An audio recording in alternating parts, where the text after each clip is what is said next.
अस्सलाम वालेकुम एवरीवन, उम्मीद है कि आप लोग सब खैरियत से होंगे। हम इस रमज़ान को एज अ फैमिली कैसे प्रोडक्टिव बना सकते हैं कि हम फैमिली को किस तरह इन्वॉल्व कर सकते हैं, स्पेशली बच्चों को, और अपने घर में रमज़ान का माहौल क्रिएट कर सकते हैं। तो सबसे पहले as a family I think साथ सहरी करना बहुत बड़ी बात है। इवन अगर आपके छोटे बच्चे हैं तो आई थिंक अगर आप उनको उठा के सहरी कराएं तो it's an excitement for them, because children love to get up for सहरी, बट एज पेरेंट्स हम बच्चों को नहीं उठाते कि नहीं सुबह स्कूल है। सो बहुत छोटे बच्चों की बात नहीं करी, but if your children are माशाल्लाह in bigger grades such as grade 5 and 6, तो आप definitely उनको उठा सकते हैं और आप उनको involve कर सकते हैं सहरी में कि everyone as a family is sitting together and eating सहरी just for the sake of Allah Ta'ala. Similarly, family discussions are very important कि आप बच्चों के साथ मिलकर discussions करें. It could be prophet stories, it could be anything कि आप इखलाकियात पे बच्चों से बात करें, bullying पे बात कर लें, charity पे बात कर लें, सदका देने पे बात कर लें, गरीबों को help करने में बात कर लें. So ये तमाम बातें जब आप अपने बच्चों के साथ discuss करते हैं as a family, तो it helps them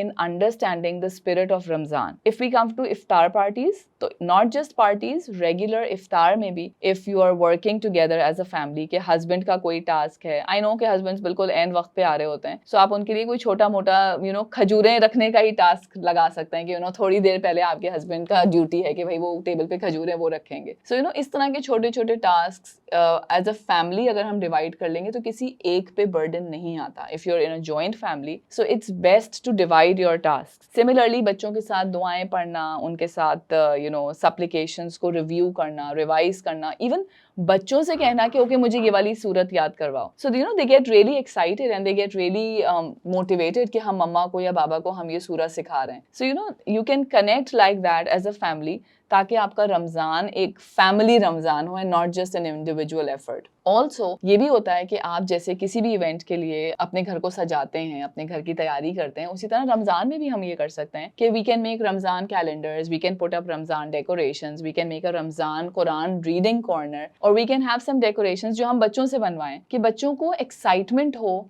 कि हमारा रमज़ान का महीना आ रहा है. क्योंकि देखिए जब हमारे दूसरे फंक्शंस आते हैं तो हम देखते हैं कि हम अपने माहौल में, अपनी सोसाइटी में कितनी ज़्यादा डेकोरेशंस देखते हैं, स्पेशली वैलेंटाइंस ले लें, क्रिसमस ले लें, जो हमारे त्यौहार हैं भी नहीं, फिर भी हम देखते हैं कि कितनी डेकोरेशंस हम देख रहे हैं. So why not when a month that is so close to us, that is so blessed, हम उसके लिए घर में क्यों नहीं एहतमाम करते, हम उसके लिए क्यों नहीं सजाते, हम उसके लिए अपने बच्चों को क्यों नहीं इन्वॉल्व करते. So you can always ask your children to help you in all these task and teach your children the essence of Ramzan कि हमारा पर्पस क्या है बेटे, हम रमज़ान इसलिए मना रहे हैं ताकि हम अल्लाह की खुशनुदी हासिल करें, हम अपने गुनाहों की माफ़ी करवा सकें, हम तकवा गेन कर सकें, हम नेक बन सकें. So you should always encourage your children and also अपने बच्चों को आप वो जो हम काफ वाला रोज़ा कहते हैं, I think that's a great thing, because अगर आप आधे दिन का भी रोज़ा बच्चों को लिखवाएं तो it gives them that motivation to make and fast for the whole day the next day. So आहिस्ता आहिस्ता अपने बच्चों को रोज़ा रखने की प्रैक्टिस कराएं, उनको इनकरेज करें, उनको किचन में इन्वॉल्व करें, शरबत बनवाने में, फ्रूट चाट बनवाने में. छोटे छोटे टास्क हैं जो आप अपने बच्चों को घर में दे सकते हैं